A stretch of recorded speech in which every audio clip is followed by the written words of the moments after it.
This lecture is on how we keep the virus from spreading. So I'm going to start just by making a quick list, and then I'll expand on each item. So how do we keep the virus from spreading then? First,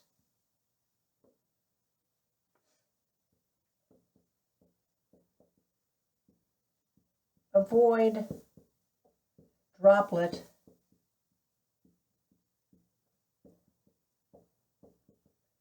transmission. Second, avoid surface to face.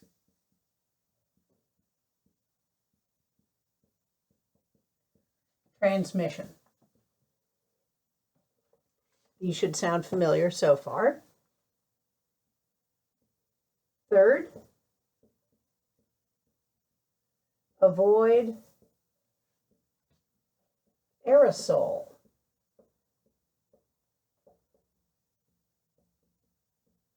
Transmission. And then fourth, one that I have not really been talking about yet, but that is important, is through testing and contact tracing. So we're going to discuss each of these in turn.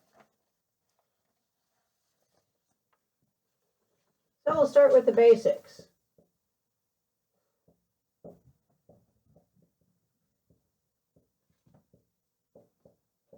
To avoid droplet transmission,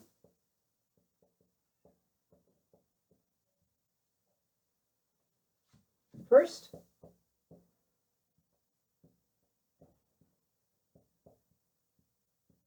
keep more than, actually, I'm going to change that. I'll say keep, let's do it this way. Keep 6 or more feet away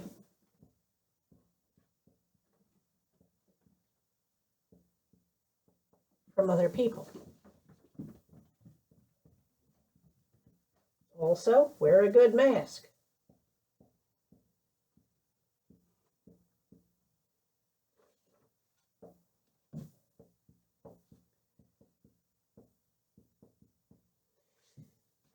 This will protect others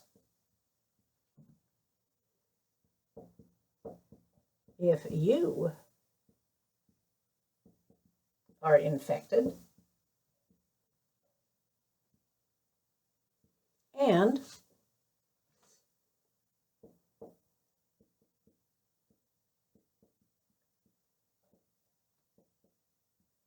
this will protect you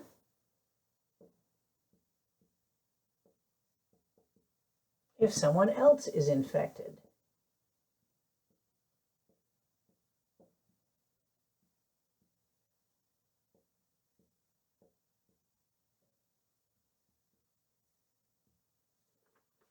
Pretty straightforward.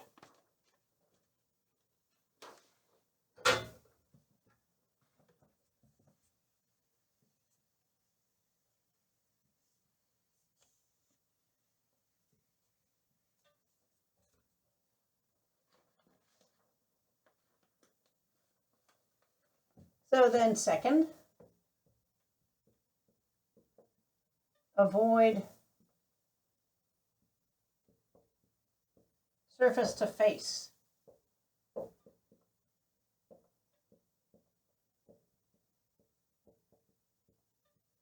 Transmission. So one thing to do here is to kill the lipid envelope. Remember, SARS-CoV-2 has a lipid envelope around it that basically encapsulates the RNA on the inside. And so basically, if you can wind up dissolving that lipid envelope, the virus disintegrates. So we do this by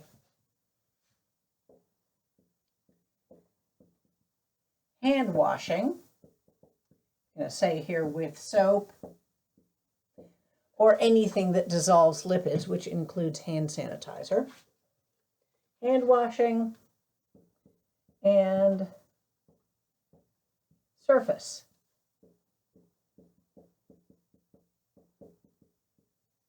Sanitizing.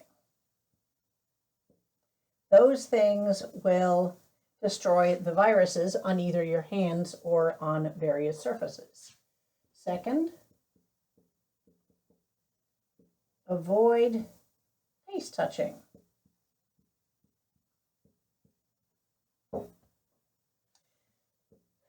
This is especially true when you're out in public. If you're in your own home and you've washed your hands and you consider your own home to be a safe environment, you know, touching your face then is a different matter. But when you're out in public and you do not know necessarily what your fingers have touched, don't touch your face. Second, or more, I should say, don't shake hands with people.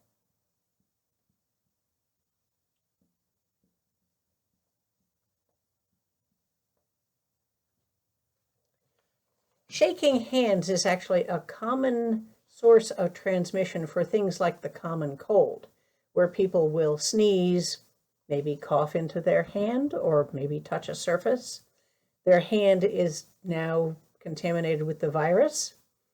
They shake hands with somebody else. That person's hand is now contaminated with the virus.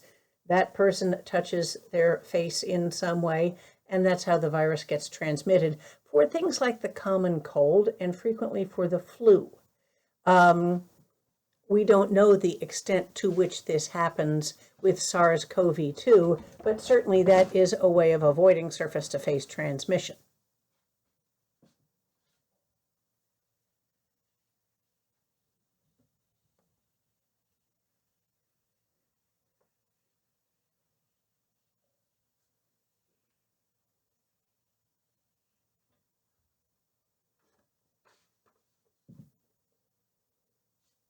Now, I'm just going to put in a little side note here, actually. So, just consider this. So,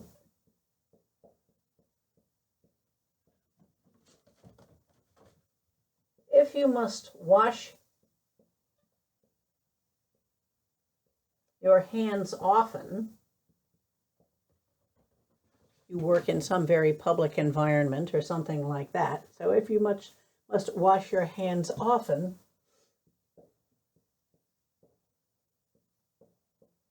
your hands may get chapped. I already know people who have experienced this problem. And in this case, you may want to wear gloves. If you get the right one, these can be washed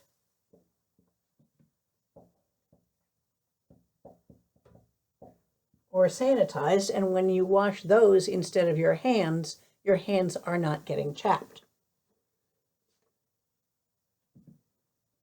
And these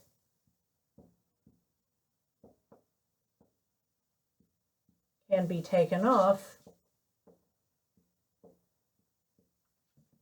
when you get home.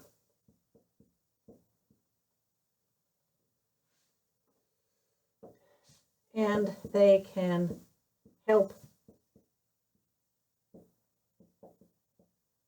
remind you when you are wearing them out in public not to touch your face.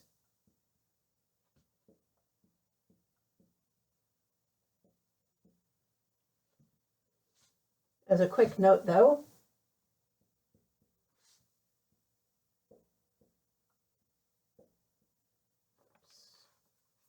let's do this up here.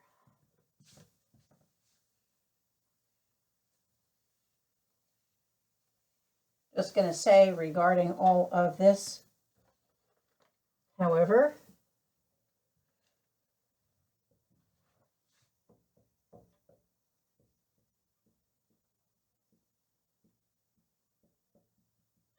you should still wash your hands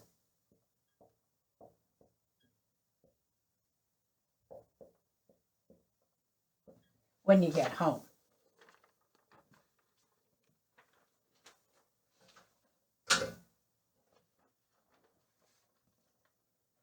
So there's two of them.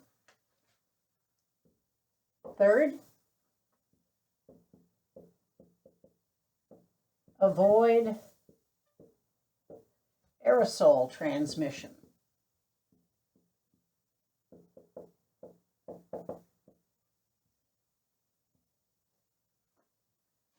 Again, keep 6 or more feet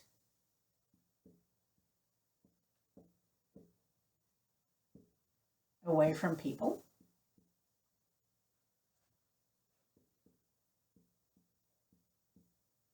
And wear a good mask. Distancing will only take you so far where aerosols are concerned.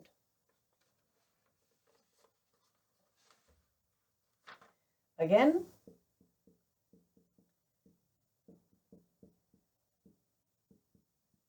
this will protect others if you are infected.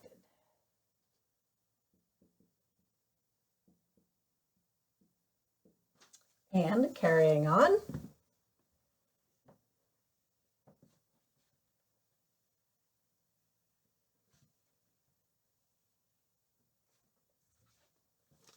and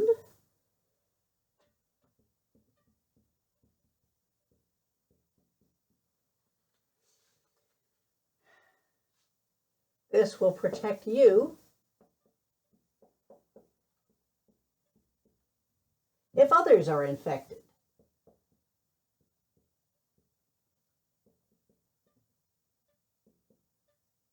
So it works both ways.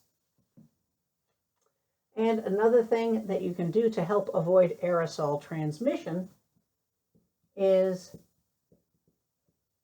staying outdoors. Indoor air is just much more dangerous than outdoor air. If other people are in that indoor air with you and they're not the people you live with at home, that is a potential source of transmission right there. If those same people are outdoors with you, although they may still be infected, the volume of outdoor air and the movement of outdoor air and the like just makes it much less likely that you are going to get infected by that person, especially if you do maintain some distance. The problem is that even if you maintain distances indoors, remember the aerosols can accumulate anyway. So as I said, staying outdoors is a really good way to help avoid aerosol transmission. So just to kind of wrap up what I've been saying here, among other things, masks then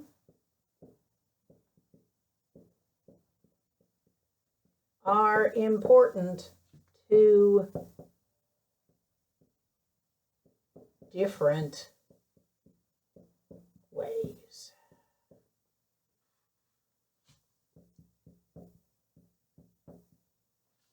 So for the wearer of the mask then,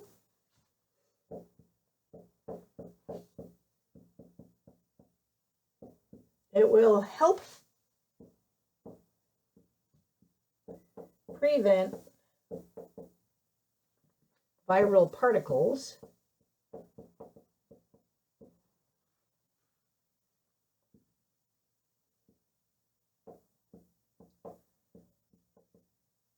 from entering your respiratory system.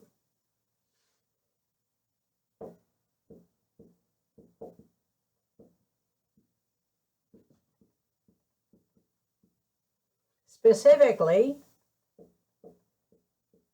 when you inhale, and it does this by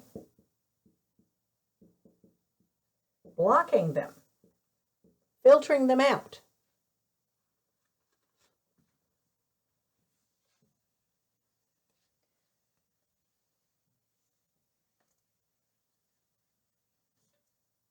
And as usual, of course,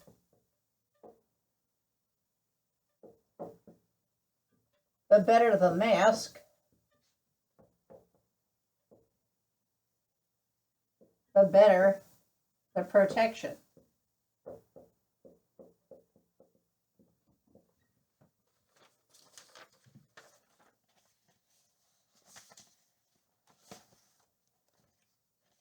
So what do I mean by better?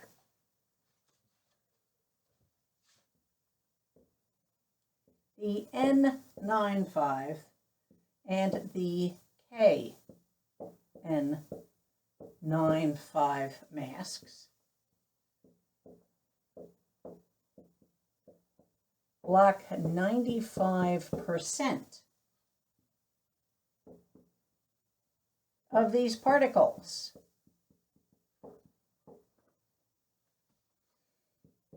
And so they offer excellent protection.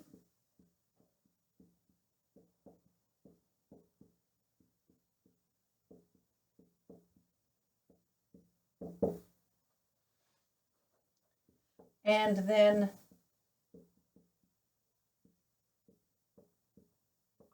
surgical masks then, and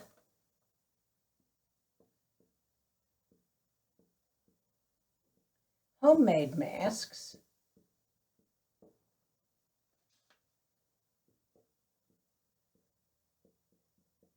protect less well, but there's a big but here.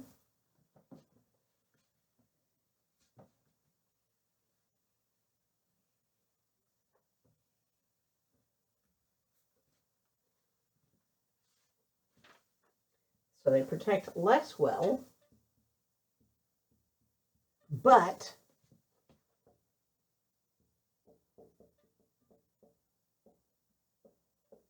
are still much better than nothing. Research has shown that almost anything, any mask, is better than nothing. And then after that, you're just trying to increase your protection from there. So surgical masks are those fiber masks that you can now buy in the grocery store pretty easily, that have the wire around the nose and so on. Those are pretty good, but not as good as an N95 or a KN95. And then for fabric masks, the tighter the weave,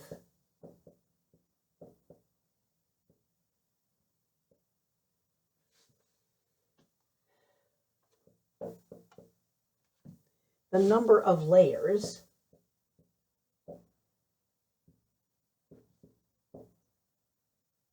so 2 layers is better than 1. 2 layers are better than 1.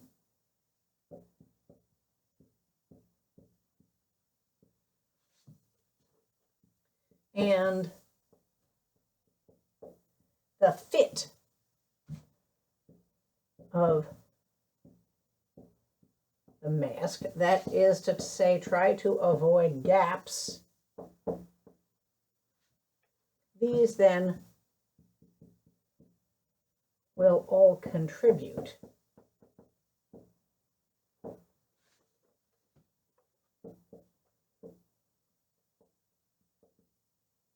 to making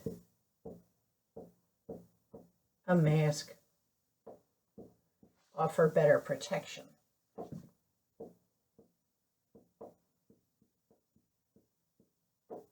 So So you can do pretty well with a well thought out and well constructed cloth mask.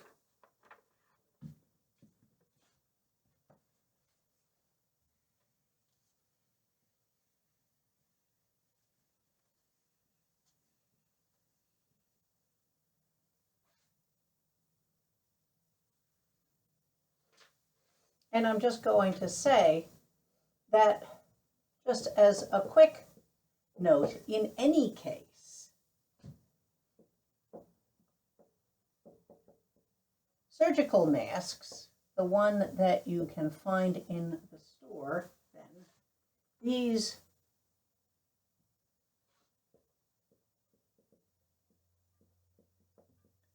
are primarily designed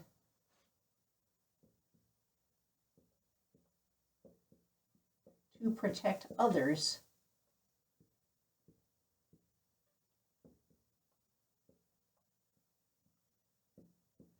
from the wearer. Remember, that's why surgical masks were actually invented.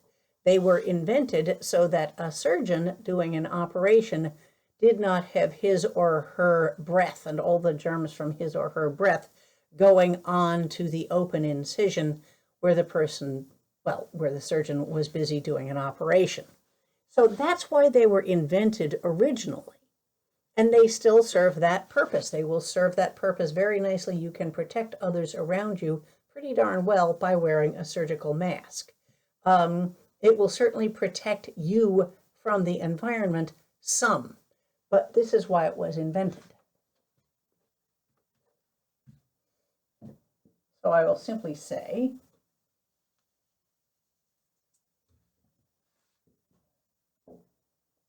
whereas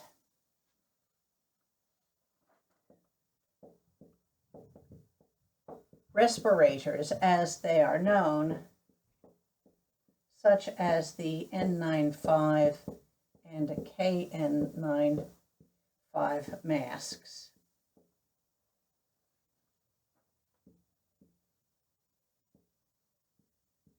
are meant to protect the wearer from the environment.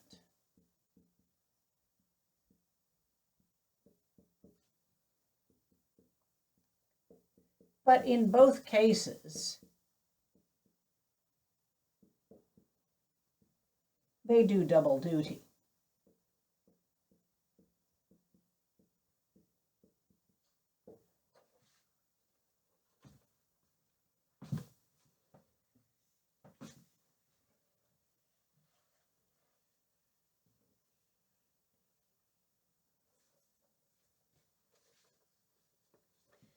So now I've been talking about the wearer. I'm going to talk about for the people around the wearer.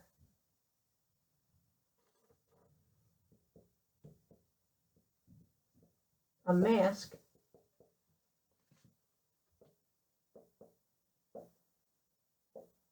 will help prevent viral particles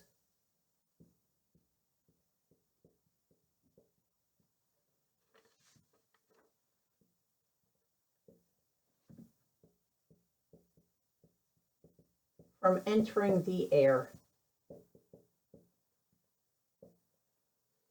from an infected person's exhalation.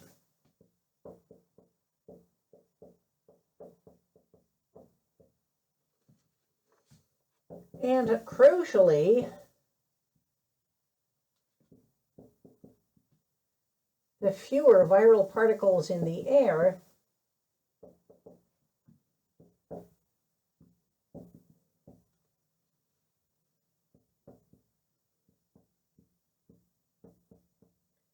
the less likely someone is to inhale them.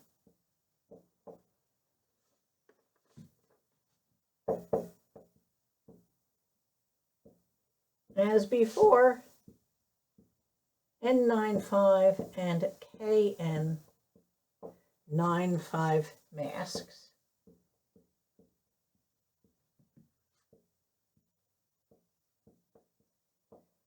When they fit properly,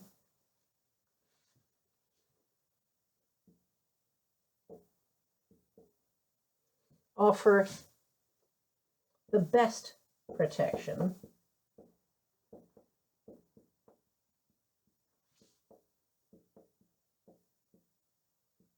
to those around you.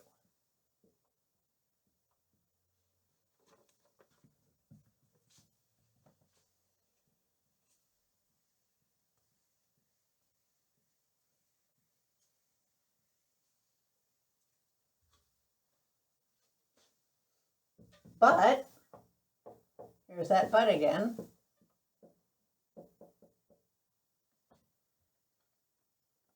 Surgical masks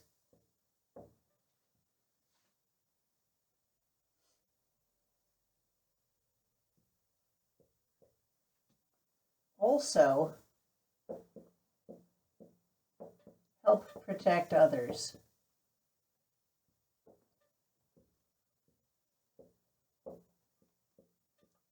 From your exhalations.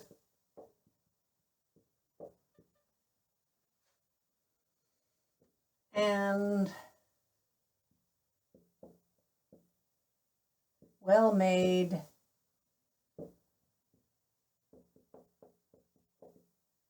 well-fitting fabric masks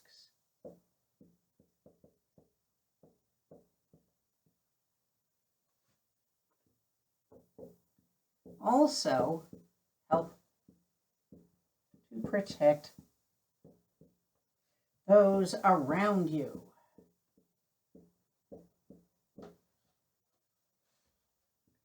And if two people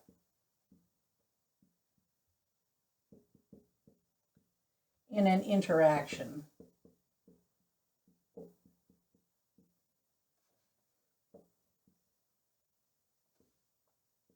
are wearing masks,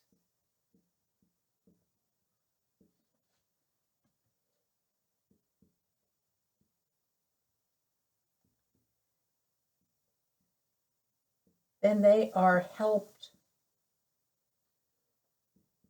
in both these ways.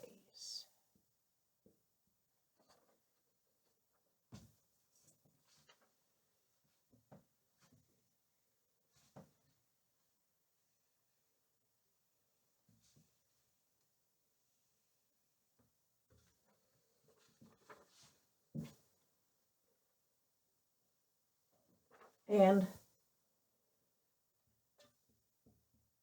this, the combination of both people in an interaction wearing masks, this is even more protective.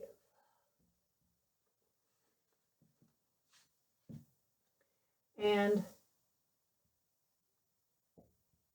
research shows that masks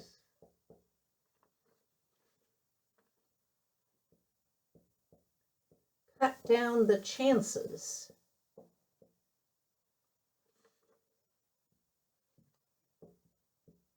of both transmitting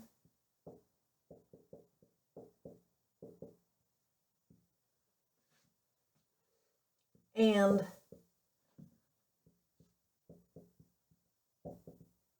catching the coronavirus, this particular coronavirus. And some studies hint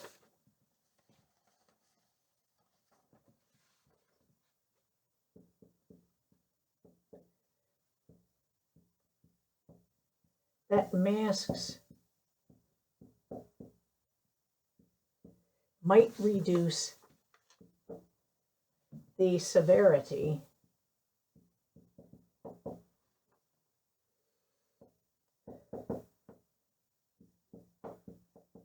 of infection if people do contract the disease.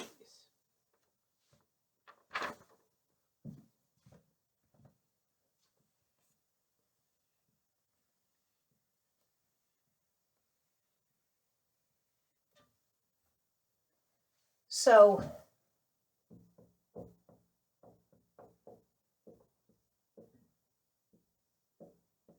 this cannot be emphasized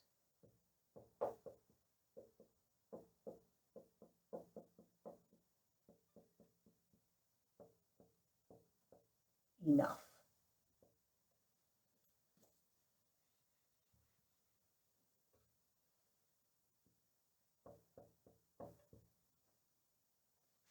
Actually, let's do this. The following, what I'm getting at, cannot be emphasized enough.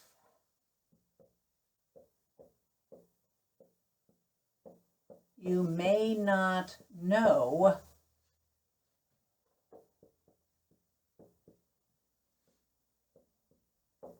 that you have the disease.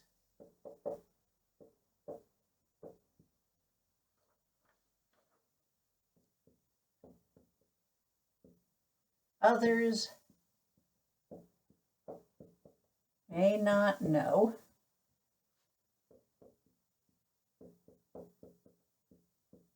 that they have the disease.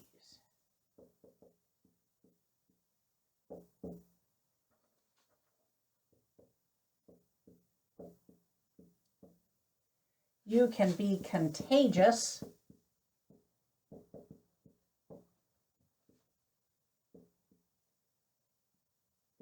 for weeks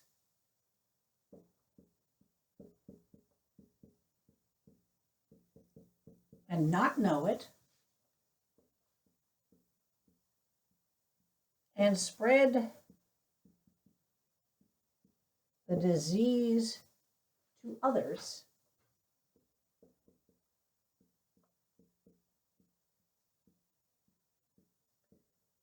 who may get much sicker than you. And this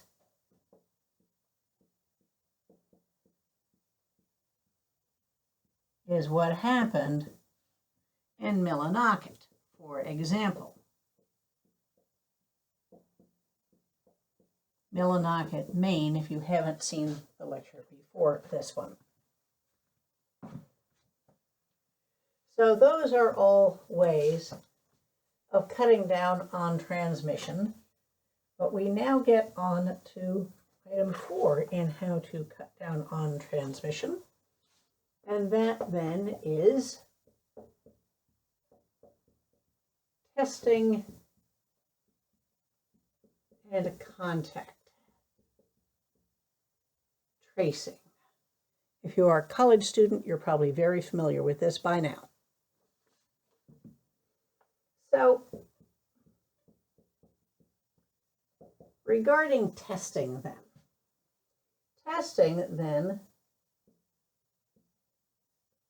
can be done looking for 2 different things. First,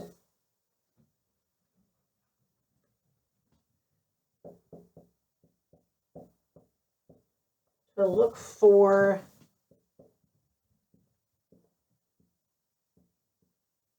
the presence of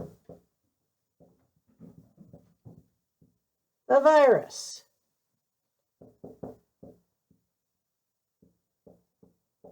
In a person's system.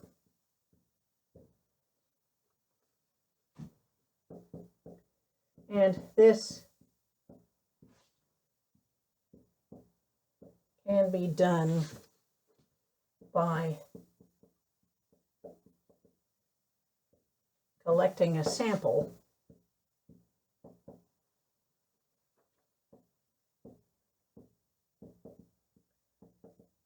from inside a person's nasal passages.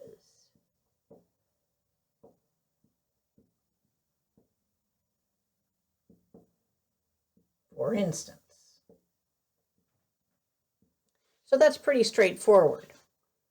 You collect a sample from some place within the person, hoping to find actual evidence of the virus itself, usually by looking for some of its nucleic acid, some of its RNA. But there is another indirect way of seeing if the virus is there or has been there.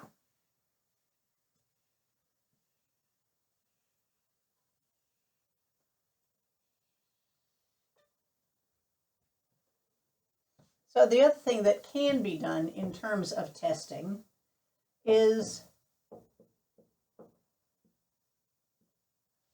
look for the presence of antibodies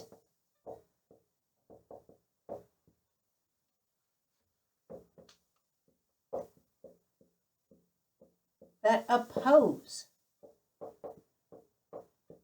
the virus. And this would be a sign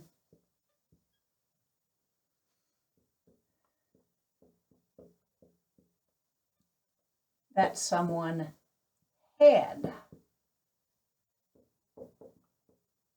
the virus. They may have recovered.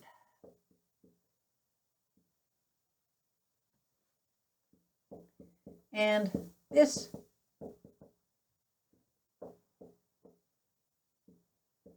is usually done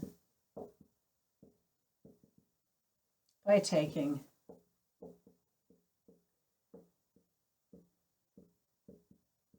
a blood sample. So in this case, what you would be doing is you would be looking for the presence of, as I said, for the idea that their immune system will have come into contact with the virus and created antibodies to oppose it.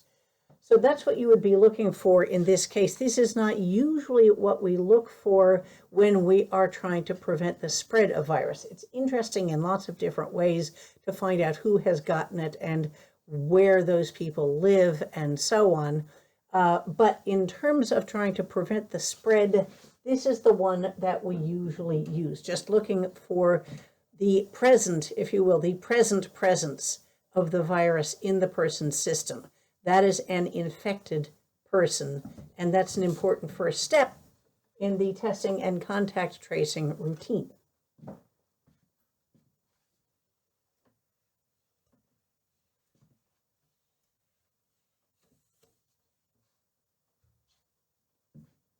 So, to avoid spread of the virus, then,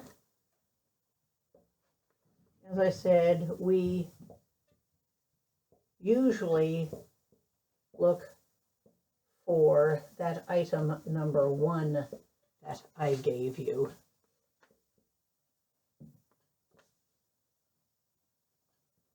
The presence of the virus in the person's system.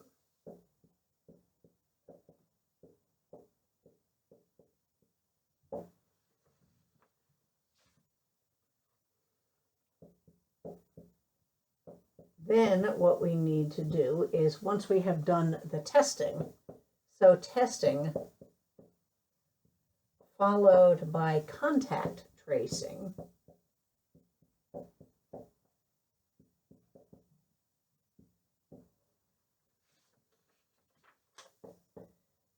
followed by isolation when necessary,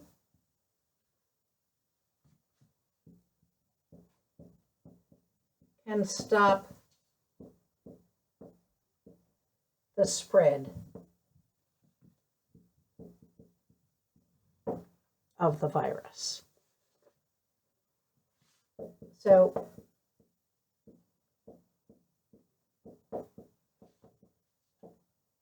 how does this work?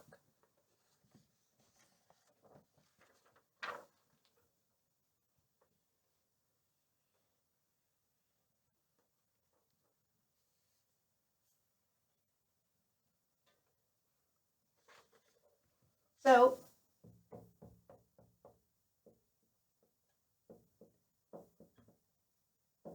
it works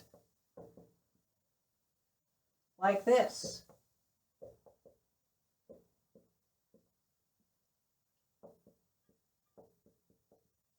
Widespread testing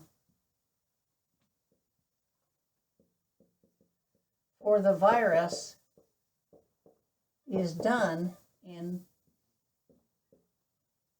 an area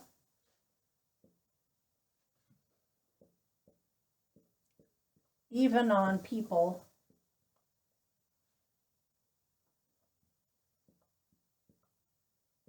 who have no symptoms,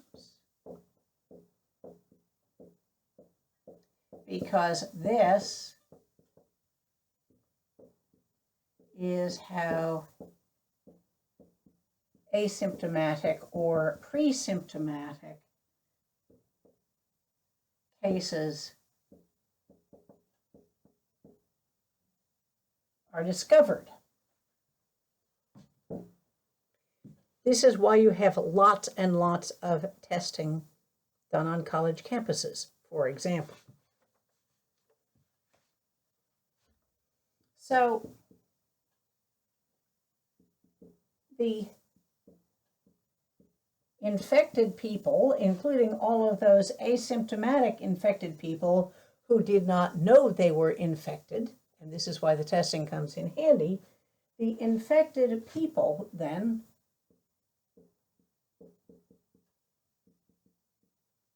are notified and asked to self-isolate.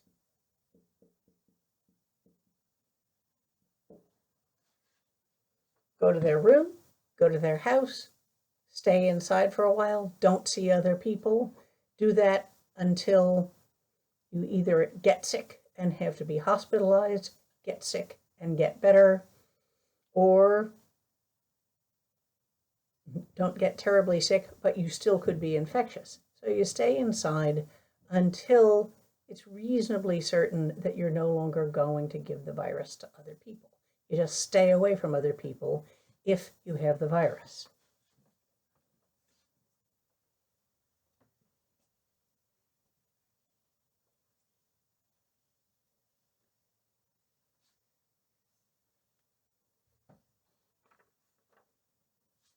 So, but carrying on with this, so we have these people who now know that they are infected. They, the people who now know that they are infected,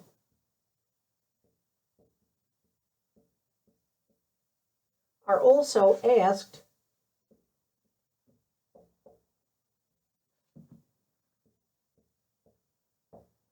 who they have seen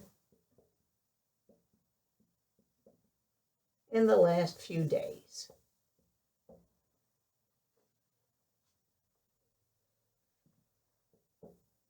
And then all those people are called and asked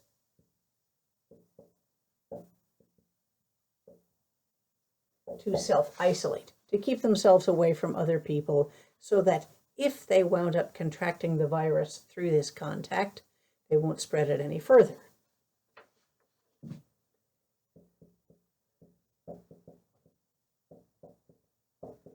And doing this, when it is done correctly and when people actually cooperate with this, doing this is very effective.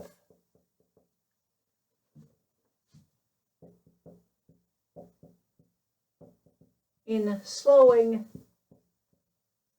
or even stopping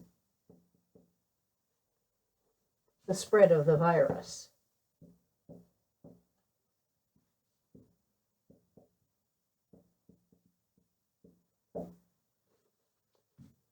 And this was done successfully rather early on, last spring of 2020 then, in Vaux, Italy. Vaux is a town in Italy then. And this has since been done many other places. This is how some outbreaks have been stopped on college campuses. And this is why people are tested so often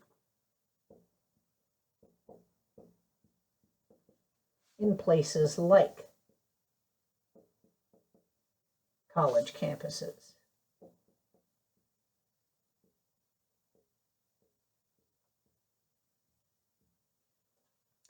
And that's the end of this lecture.